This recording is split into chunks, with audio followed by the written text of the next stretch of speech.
¿Cómo están? Bienvenidos a Tolerancia Cero. Fernando Villegas, Felipe Bianchi. Buenas noches. Partimos de inmediato con una noticia que tiene arista social, tiene una arista militar sin duda. También dentro del ámbito militar pasó lo de la marcha frustrada de un grupo nacionalista peruano hacia lo que ellos denominan el Triángulo Terrestre. Para eso tenemos invitado al ministro de Defensa, Jorge Burgos. Bienvenido, ministro. Buenas noches a todos. Hay una nota introductoria al tema, veámosla y partimos de inmediato. Encantado.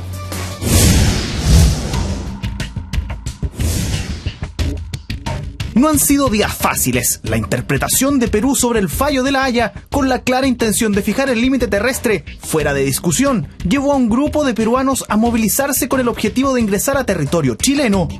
¡Y vamos a ir a la frontera! ¡Porque ahí hay historia! ¡Hay sangre derramada! ¡Hay vida!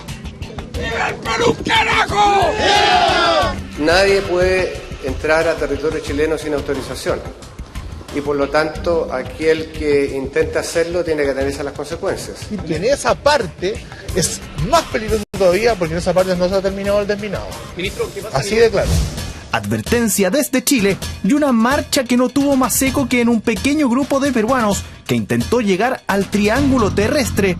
Intento que llegó a metros de la frontera. Yo voy a pasar. Pase usted, señor. Paso. Permiso. Voy a pasar. Voy a pasar. El triángulo es peruano. El triángulo es peruano. Intente pasar. ¿Y usted es cobarde como el ministro? Lo que está en disputa no vale la pena poner en riesgo, o ni siquiera en riesgo, pero deteriorar relaciones que son de una importancia enorme, tanto para el Perú como para Chile. Pero esto no fue lo único de la semana. Reconozcan que tengo paciencia. Paciencia para esperar una investigación que ya arrojó indicios de que la seguridad del aeropuerto es por completo vulnerable. Por el robo del siglo, 6.000 millones de pesos birlados de la losa misma. 3 altos funcionarios de la DGAC fueron suspendidos esta semana y coletazos faltan. Una semana que fue coronada además con un hecho histórico. Llegaron reconocimiento a una persona muy valiente, a Mauricio, pero queremos que lo haga una persona muy especial para él, que es su pareja.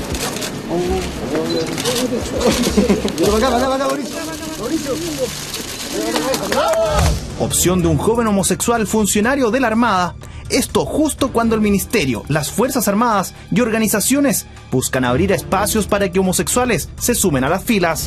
Yo creo que nosotros debemos tener Fuerzas Armadas persuasivas, Fuerzas Armadas gallardas, Fuerzas Armadas a las cuales se les tenga temor, así de sencillo. Yo creo que a las Fuerzas Armadas nuestras se les tiene temor, principalmente por los países... ¿Con homosexuales no? No, con homosexuales no veo que se les tenga temor, yo creo que se transformaría en una chacota.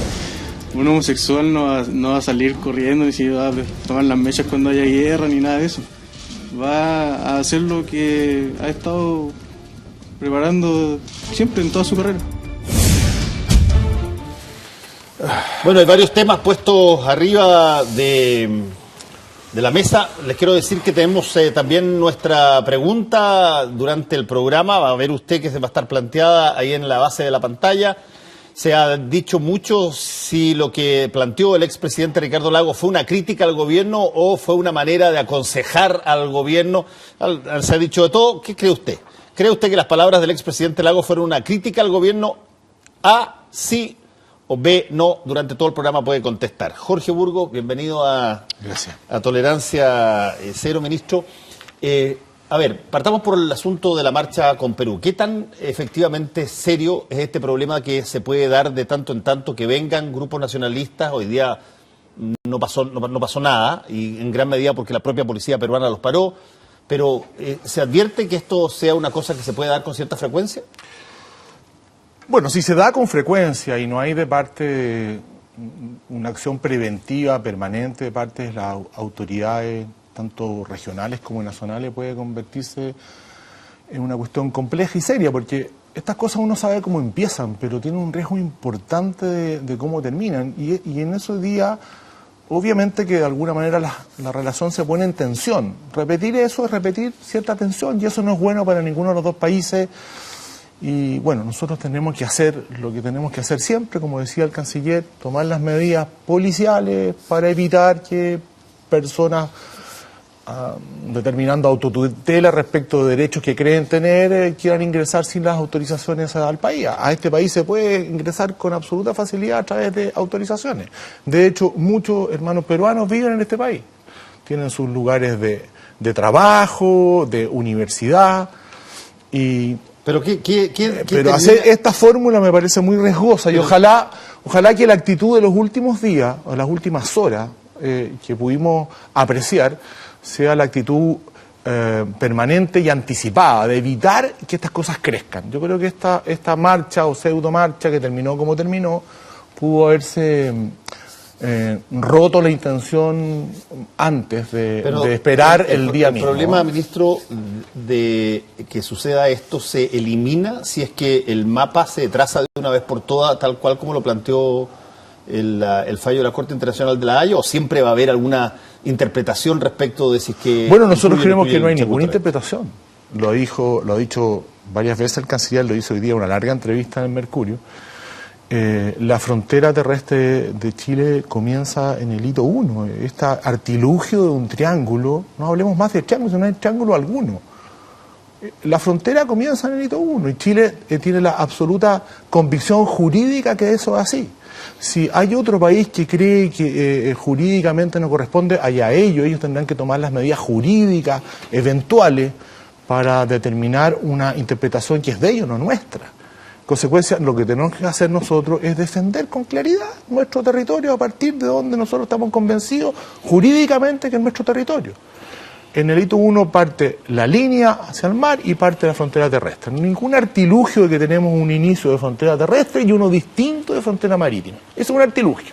Y en consecuencia, lo que hay que hacer acá es mantener la calma, como se ha hecho desde Chile, tener claros los fundamentos jurídicos, hacer las reservas que se han hecho cuando desde el Perú se ha indicado que se hacen cartas distintas a lo claro que es el contenido, ¿no es cierto?, de los tratados, y a partir de eso cuidar nuestra frontera. Nosotros no tenemos ninguna pretensión con nadie de incorporación de territorios que no han sido nuestros. Simplemente queremos defender lo nuestro. Y para eso, desde la perspectiva de las Fuerzas Armadas, lo puedo decir con certeza, nuestras capacidades estratégicas permiten defender lo nuestro. Si alguien pudiera pretender ganar un espacio que no le corresponde. Fernando Villegas. Eso de capacidad estratégica suena un poco como lo que dijo Putin el otro día, de que no se olviden que Rusia es una gran potencia nuclear. No, yo no he dicho eso. No, usted dijo nuestras capacidades estratégicas, que me imagino que eso se refiere a nuestra capacidad bélica. Nuestra capacidad disuasiva, okay, ¿no? De defender nuestro territorio. Yo le quiero plantear una cosa. Uno, si observa un poco la historia de cualquier cosa, la historia funciona como una especie de preensayo, que son fallidos al principio. La revolución bolchevique fue precedida por la de 1905, ¿verdad? Y así sucesivamente se pueden tomar muchos ejemplos. Acá en Chile también tuvimos un proceso de independencia que tuvo dos patas, el ensayo inicial que falló luego. Bueno, yo me temo, y siguiendo lo que decía Fernando, que esta marcha, que fue un fracaso en definitiva, había más periodistas que marchantes, digamos, podría repetirse. Esto puede haber sido un preensayo, un ensayo que no le resultó.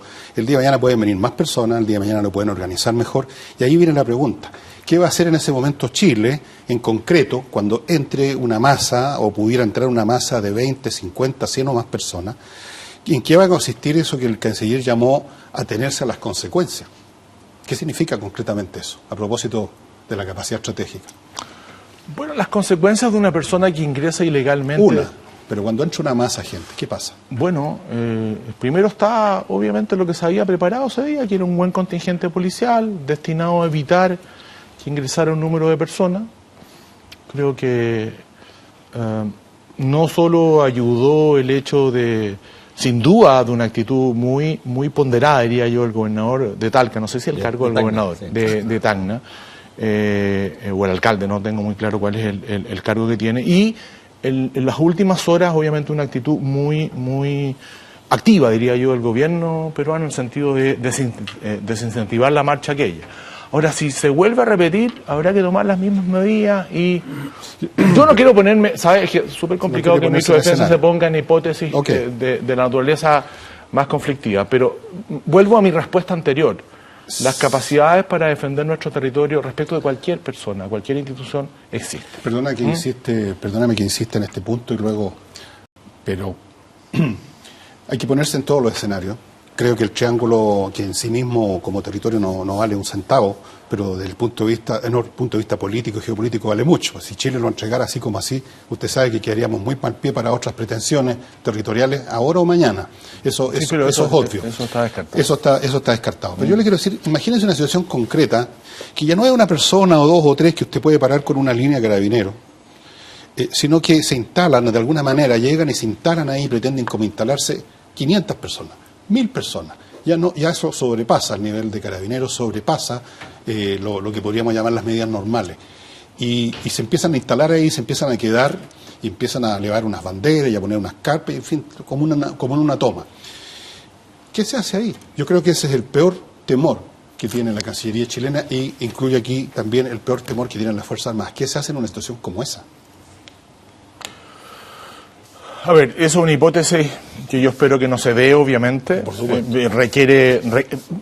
Lo que usted dice requeriría un compromiso, o lo menos tácito, de autoridades de otro país para que eso ocurriera. Yo espero que eso no ocurra.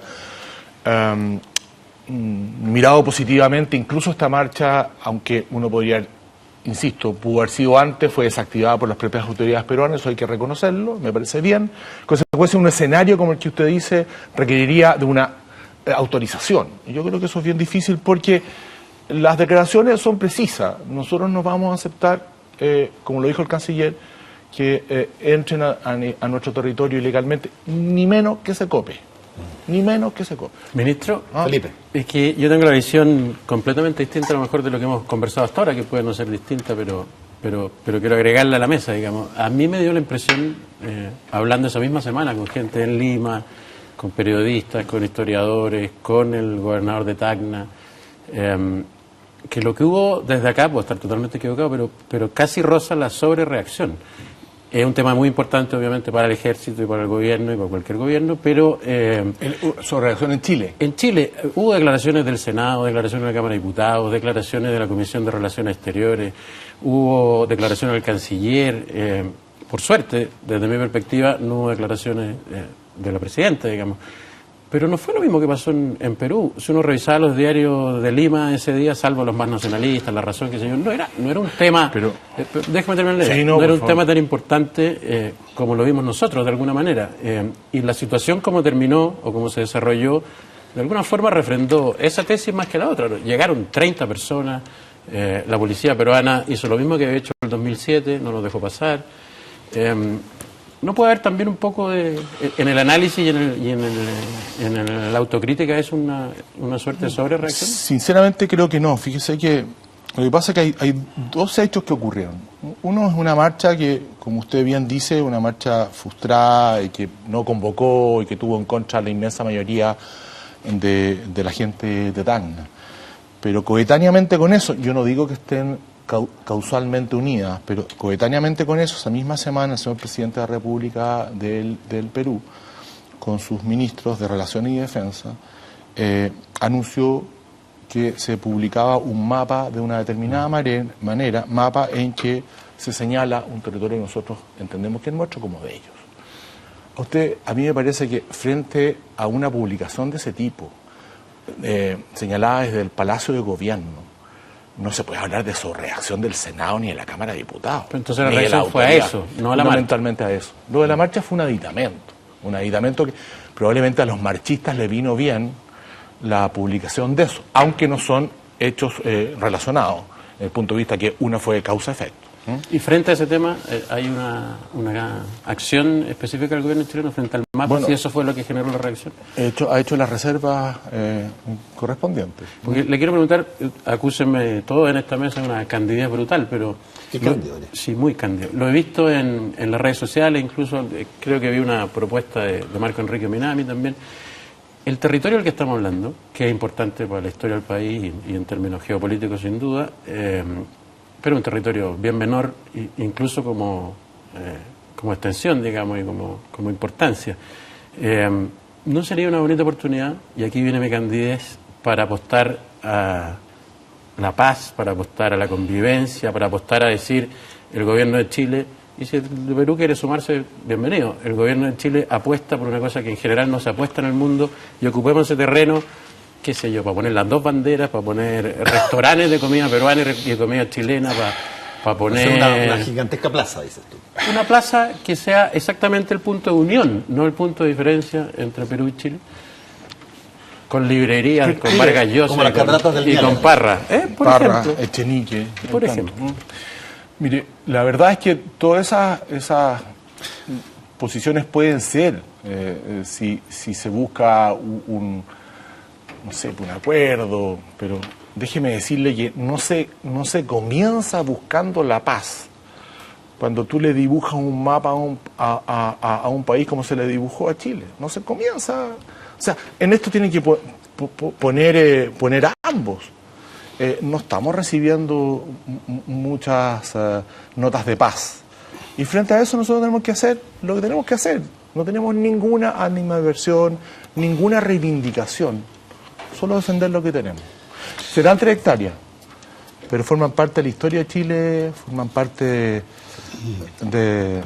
probablemente de una de las epopeyas mayores de Chile, ¿no? Ministro, aprovechando que estamos hablando de los temas limítrofes y de las situaciones con los países hermanos y que son vecinos, y ya vamos a entrar en el tema de el muchacho que reveló su condición de homosexual, no puedo dejar de preguntarle por la polémica que se generó a partir de que usted dijo que era lamentable lo que Chile había hecho respecto de darle información a los británicos durante la Guerra de las Malvinas, y que generó toda una serie de discusión acá. A ver, salió gente a decir que este estaba totalmente equivocado. ¿Cómo es esto que todos los chilenos sentíamos que estábamos abochornados cuando en realidad... A ver, no dije exactamente eso. Usted tiene muy buena memoria, Fernando, pero no dije exactamente eso. Dije, yo no me siento orgulloso de la actitud de la dictadura chilena el año 82. Eso fue lo que dije, ¿no? Hay varias personas que me han, legítimamente, si esto es una cuestión opinable, que me han contradicho, pero mucho más contradicho en función del 78. Yo no nombré el 78 y no lo habría nombrado en esa línea tampoco. Nombré el 82. Para la guerra claro, cuando la mediación ya estaba en marcha. No nombré el 78, que es otro tema. Puede estar relacionado, pero no es para nada el mismo. ¿Pero usted cree que es un sentimiento del gobierno el que lo que hizo Chile el año 82 en la Guerra de las Malvinas, de darle información a los británicos antes que al vecino con el cual tenemos este mayor flujo comercial y pactos de interés, es algo que no nos deberá dejarnos orgullosos o no? Bueno, yo voy a reiterar mis dichos. Yo por lo menos no me siento orgulloso de eso. Hay personas que tienen derecho probablemente a sentir. A mí no me llama la atención que un ex canciller del gobierno Pinochet le moleste y él se sienta orgulloso de lo que se hizo. Tiene todo el derecho a hacerlo. Me llama la atención que algunas personas de la centroizquierda chilena también le haya molestado mis declaraciones. Eso me llama más la atención porque, bueno, pues las dictaduras eran muy especiales. Pero las dictaduras podían pelear como pelearon, hacer cosas como las que hicieron, pero 2 años antes podían ponerse de acuerdo para el Plan Cóndor. Yo supongo que de eso no estarán orgullosos. Espero que no. Porque mira, yo, como sabía que me podían preguntar esto, ha sido siempre mi opinión, y yo buscando ahí con amigos míos que trabajan en el Ministerio de Prensa, yo tenía el recuerdo de una declaración de el secretario general de la Conferencia Episcopal de Chile el año 82, cuando la declaración en la Conferencia Episcopal nos consta era muy potente. Era muy más escuchadas que ahora. Pero qué duda cae. Y fíjate que no voy a cometer error de leerla ni latearlo, pero el primer punto era el pueblo argentino, a propósito de lo que esos días se decía, que se avalaba la actitud muy contra Argentina. O sea, el pueblo argentino y el pueblo chileno son pueblos hermanos. Nos unen la fe y el idioma, la historia y la geografía. Tenemos un destino común. Lo que afecta a Argentina, afecta a Chile de una manera muy especial. Yo creo que eso es cierto. Y sigue siendo la precisión, perdón, ministro, solo para la precisión, ¿qué habría hecho para sentirse orgulloso si lo hubiera tocado en esa conferencia? ¿Habría mantenido la neutralidad que se dijo la que se tenía? Por favor, si Chile en las Naciones Unidas apoyaba la causa de las Malvinas. Si esto fue una contradicción brutal. No es el 78, ojo. 68 un riesgo. Ya, Fernando, estás con unas ganas locas de intervenir. No, quiero establecer mi duda razonable de que existan eso que en la retórica oficial y sobre todo de los curas, la hermandad entre los pueblos. Yo no creo que exista la hermandad entre los pueblos, ni siquiera a veces existe hermandad entre los barrios o los familiares. Pero es una bonita aspiración. Yo recuerdo muy bien, porque ya era bastante mayor, las imágenes de la televisión argentina de esos años. Estoy hablando del 78 y... Momento, déjeme, no, estoy hablando de la hermandad ahora, si no, después voy a eso. No. Y Galtieri y todo, que había sido hasta el día antes, era gente que estaba apoyando, o sea, habían concentraciones y habían... Pero les voy a interrumpir, a mí me tocó vivirlo, porque yo estaba en Luna de Miel el año... Bueno, entonces estaba usted con la cabeza... Conozco absolutamente... No, pero tenía ojo para mirar lo que pasaba. 2 días antes caía Galtieri. Llena Exacto, y después no cayó. Bueno, duró bien poquito. Lo que le quiero decir es que usted dijo que en su opinión usted no está orgulloso. Yo le digo 2 cosas. En primer lugar, este no es un tema de orgullo o no tener orgullo. Creo que la mayor parte de los chilenos en ese momento, en la guerra de las Malvinas ahora, las Falklands, estaban deleitados de ver a Argentina siendo a punto de ser derrotada. Y la razón era lógica.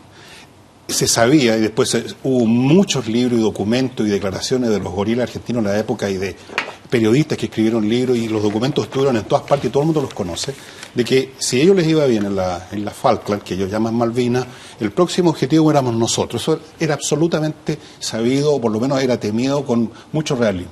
Entonces, no era cuestión de estar orgulloso o no estar orgulloso, de estar a favor o no estar a favor del gobierno de Pinochet, sino que era una cuestión de defensa nacional, ayudar a los ingleses como fuera. Y se hizo. Y yo creo que mucha gente hasta el día de hoy lo ve de esa manera. No es que estén orgullosos. Yo no estoy orgulloso de lo que se hizo. Creo que se hizo lo que era necesario. Estamos iguales, estamos iguales. Yo tampoco estoy orgulloso. Pero coincidimos entonces. Coincidimos que era necesario. No, que no estamos orgullosos. Nadie estaba orgulloso. Ya. Pero se consideraba necesario. Ya. Tampoco estábamos avergonzados. Ese es el punto. Ministro, vamos al caso de Mauricio Ruiz. De Mauricio Ruiz, este muchacho oficial de la Armada que... No, marinero. Marinero primero. Marinero, de la Armada, que revela su condición de homosexual. Y esto se le da un carácter inédito, especial, porque cuenta con el permiso de la Armada. ¿Qué hubiese pasado si es que él lo quiere revelar y la Armada no le da permiso? ¿Por qué necesitaba tener permiso de la Armada para revelar una cosa que es exclusivamente de su propiedad, digamos, de su condición? Es que no necesitaba permiso para eso. Necesitaba permiso en una institución jerarquizada, disciplinada, para dar una conferencia de prensa. Para eso sí. Y la necesita cualquier miembro de las Fuerzas Armadas para dar una conferencia de prensa, o sea, cualquiera del hecho, tiene que hacer conducto regular para eso. Y eso fue lo que se autorizó. Obviamente que la Armada, porque venía conversando con él, yo entiendo, hace bastante tiempo, sabía muy bien que lo que iba a revelar era su condición sexual. Y a mí me parece que es un hecho inédito y que tiene un valor, a mi juicio, muy importante, muy importante. Yo creo que es una buena noticia para Chile, es una buena noticia para Chile, para el país más justo que queremos construir todos, yo creo, que se pueda avanzar en que la condición sexual no sea un elemento para ser miembro de las Fuerzas Armadas. Me parece una buena noticia. Yo felicito no solo al marinero Ruiz, sino que al alto mando de la Armada de Chile. Creo que es un gran paso, un gran paso. Quiero decirle que nosotros hemos impulsado a través del Ministerio y particularmente la Subsecretaría de Defensa que conduce Marcos Robledo, impulsado criterios cada vez menores de discriminación, de integración. Pero esta decisión fue una decisión muy propia de la Armada. Muy propia de la Armada, Felipe, que cuenta con todo, si fuera necesario, todo en respaldo. Le quiero preguntar si sabía hace tiempo que se iba a producir esta situación o lo sorprendió de alguna manera. No, lo sabía. Lo sabía. Y en ese sentido, la pregunta de cajón es si sabe si hay nuevos casos en otras ramas de la Fuerza Armada y si está, obviamente, lo que ha conversado con la gente de las distintas ramas es seguir abriendo literalmente las ventanas y las puertas para esto.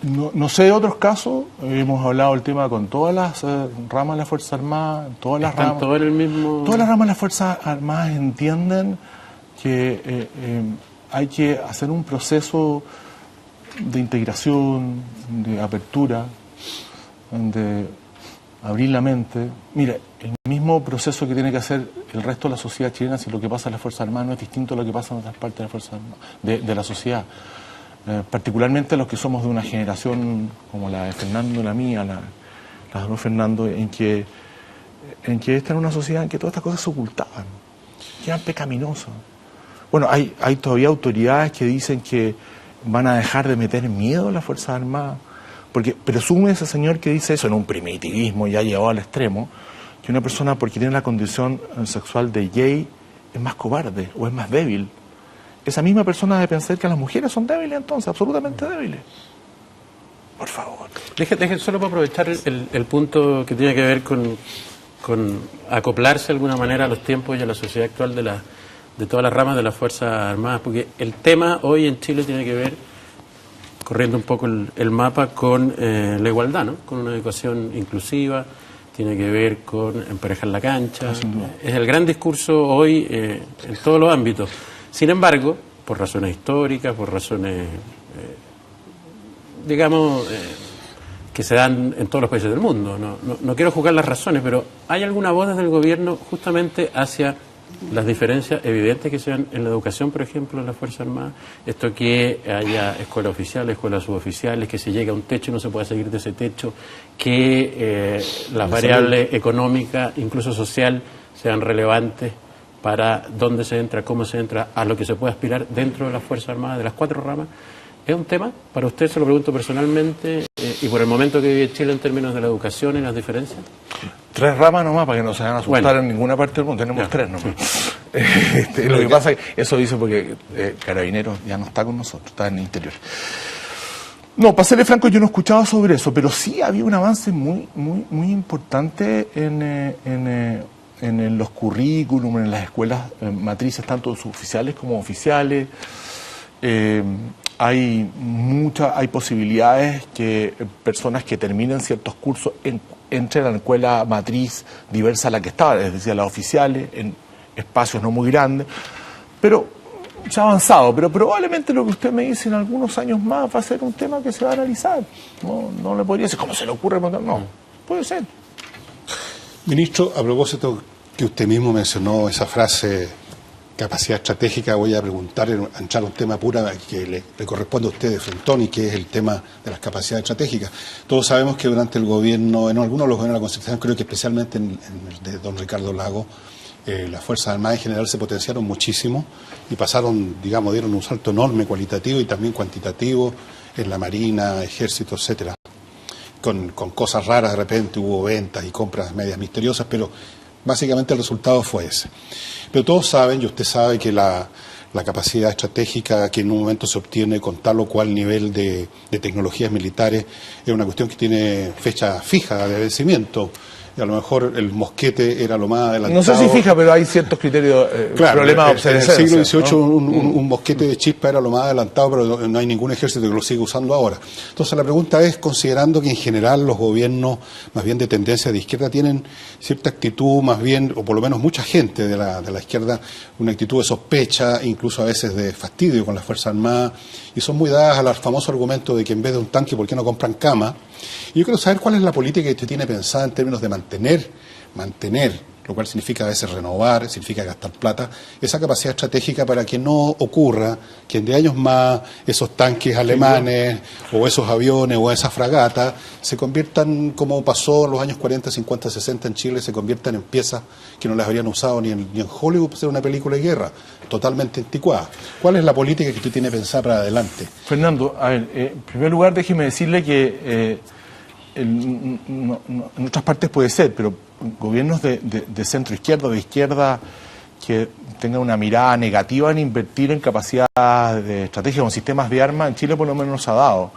Porque, se dio muchos años. Bueno, no, pero en este último periodo, como usted citó, en la concertación al presidente, no. Exacto. Pero era una cosa distinta al gobierno de ahora, por eso se lo digo. No, pero por eso, en toda consecuencia ha habido una inversión importante y hay que cuidarla y mantenerla. No importaría tanto mi política.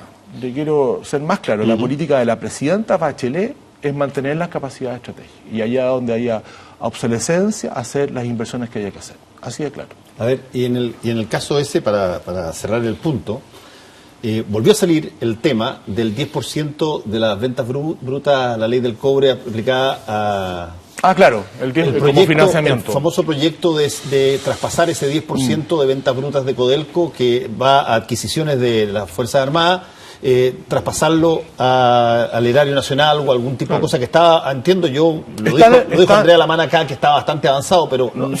Andrea Lamán, con el concurso de algunos diputados, algunos de los que los conozco muy cercanamente, llevó ese proyecto, lo aprobó en la Cámara con algunos cambios, y estuvo en el Senado, y en el Senado, para serle bien franco, una vez que se fue Andrea Lamán, o ya estando Andrea Lamán por alguna razón que yo desconozco, se paralizó. Sí, pues se paralizó. Se paralizó. ¿Eso va a seguir? Sí, ese proyecto, el primer chasis de ese proyecto es un proyecto que mandó la presidenta Bachelet el año 2009, el chasis básico. Después, durante el Ministerio de Lamán, es cierto, él lo saca de la Cámara de Diputados. En el programa de gobierno está terminar con el financiamiento del 10% y mantener lo que mantienen los dos proyectos anteriores, que no son ley todavía, en el sentido de tener plurianualidad, un sistema de inversión plurianual, que se vea en el Congreso, pero con criterios de mediano y largo plazo, que mantenga capacidad de estrategia. Nosotros, en esa indicación al proyecto de Alamán que está en el Senado, hemos avanzado bastante, pero yo lo he hablado con la presidenta, hemos tomado la decisión de presentar esa indicación en el primer semestre del próximo año. Ministro, antes de terminar, porque aparecieron las imágenes, yo le quiero hacer una pregunta que espero que no sea muy tonta, pero ¿es necesario que la Dirección General de Aeronáutica Civil sea siempre comandada por un ex miembro de la Fuerza Aérea y la Marina Mercante reciba, pero básicamente a puros ex marinos que además controlan el ambaje de una situación que es civil? ¿Cuál es la lógica? ¿La Marina Mercante? Sí, la Marina Mercante. Claro, pero ahí ya son decisiones de los privados que contratan a ex marinos. Yo tengo entendido que hay una situación muy ligada a los ex puede ser marinos. Sí. Sí, lo que pasa es que, bueno, pero entiendo el fondo de tu pregunta. A la primera, lo primero de tu pregunta, ¿es necesario? La ley hoy día lo hace necesario. Si es necesario desde el punto de vista de fondo, yo creo que es un tema discutible y lo estamos analizando. Así, ¿eh? Y eso es, lo que estamos analizando significa ¿se puede cambiar? Yo pedí que a un grupo de gente de trabajo que haga un pre-análisis legislativo respecto de modificación a la ley orgánica de la DGAC. Yo creo que la DGAC es una muy buena institución en materias bien importantes, en lo que se refiere a tráfico aéreo, bien espectacular, y es bien analizada no por instituciones que hacen estos análisis, estos checklists rápidos, sino que bien de fondo. En aeronavegación probablemente también. El tema de seguridad no pasó a la prueba. Y eso hay que modificar profundamente. Déjeme aprovechar que es miembro del gobierno usted, pues. Yo sí, pues. ¿Cree usted que las palabras del expresidente Lagos fueron una crítica abierta al gobierno? ¿Sí o no? ¿Qué fueron entonces? Un aporte. Muchas gracias. Bueno, ministro, muchas gracias por esta entrevista y lo escueto de la última respuesta. Pero me dijeron que tenía que ser expuesto. Gracias. Viene Iván Moreira, quien se ha señalado que él quiere participar en primarias presidenciales como candidato de la UDI, y dicho sea de paso, bastó que se anunciara que Iván Moreira venía para acá y hoy día apareció en todo Twitter en la tarde un nuevo cliente de Twitter que se llama Coloma 2018 por Juan Antonio Coloma, también de la UDI, que está por lo menos un grupo que lo quiere postular. No digo que el senador lo esté encabezando, pero hay un grupo que lo quiere postular, así que hay tema para conversar con Iván Moreira en un ratito más.